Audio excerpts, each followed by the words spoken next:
So Van Gogh is about, it's basically about the Christian journey, and it travels through confusion, solidarity, and then kind of move towards arrogance, and then being humbled and then restored. But we just try to tell that in a series of ways from our own separate stories. Van Gogh is supposed to represent God throughout the album. Jesus. A force that's kind of around, guiding the characters, that's moving them and trying to call them into a new way of life. So unifying them, bringing them together, calling them back down from when they get too arrogant or prideful and things like that. And it's basically just a story that we wanted everybody to be able to kind of pour themselves into, something that they can listen to and extract maybe something that would identify with their own journey as it relates to faith. Yeah, so we have the two characters kind of separate in the beginning, kind of confused, and they know there's something there that, you know, is higher than them, but they're not sure. And then they encounter it, they meet each other, and they both realize, you know, they have that, you know, awareness of that force in common. Start on the journey together, go through their ups and downs, and then at the end get to the point where they want to share it with other people. So kind of have that never-ending story feel where you're watching it, and then the guy is like talking to you, you know, whoever is watching the movie, like this is happening, you know, to you, like you're creating the story for yourself. So we want people to kind of get that at the end of the album, that you're right along with our characters and discovering all this. Just God being the master artist.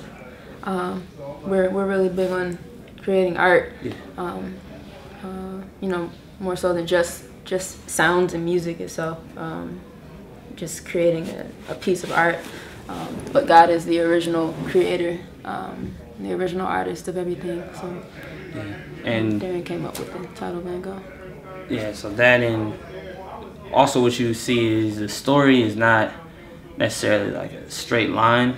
It's kind of a blend of emotions. There is, you know, a plot that's going on, but we start off with like the experience of confusion. All the different things that I listed before are just experiences, and kind of like Van Gogh's painting, or any painting, where colors are just coming together, and they're creating something as a whole, but as pieces they're just colors. So pieces of experiences coming together to create this journey. And then lastly, our group logo is a blue van.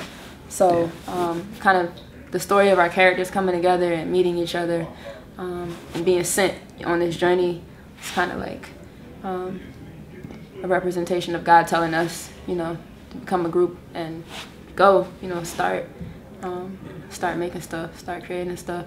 So that's just a really, really cheesy play on it right there. But he told the van to go when we went. Keyshawn Furlow's wife and I and Darren's wife grew up together across the street from each other. We used to play all the time. We were friends in elementary school. And they moved away. But we were friends on Facebook.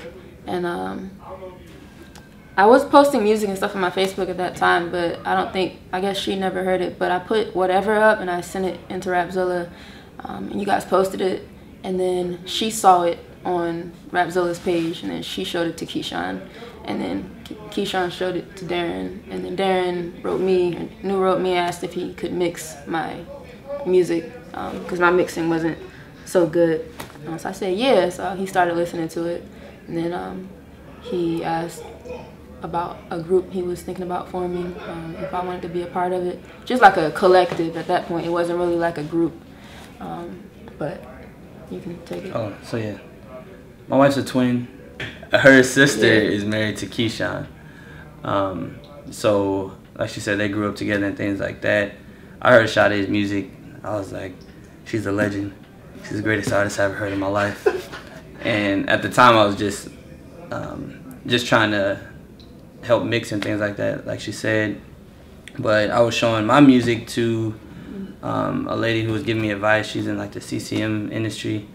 And we did a song together called You My Disorder. And the lady heard her and she was like, "You guys need to be in a group together."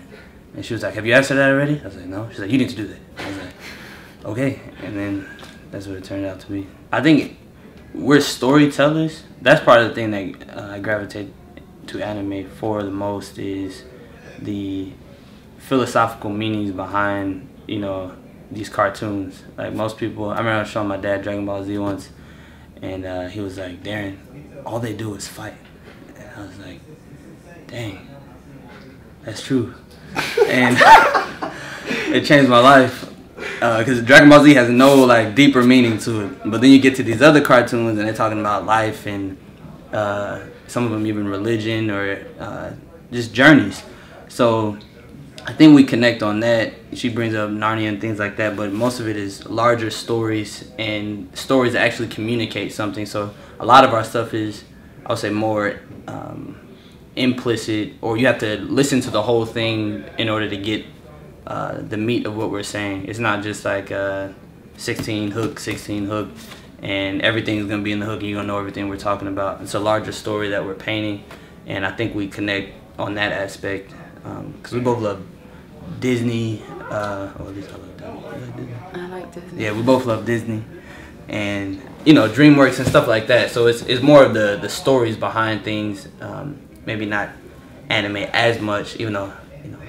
I think it's like when I hear his verses and stuff that he writes, especially if it's something he showed me to watch on YouTube or like on Netflix, like watching Full Metal Alchemist, then I can kind of get the story behind it, and then I can put it in different terms or put it in another perspective in the song, so I can talk about a more complex idea that he's talking about, or if he's like mentioning different characters or sages and toads and all that stuff, I can kind of talk about the explicit meaning of them in my verses for anybody that might not understand it.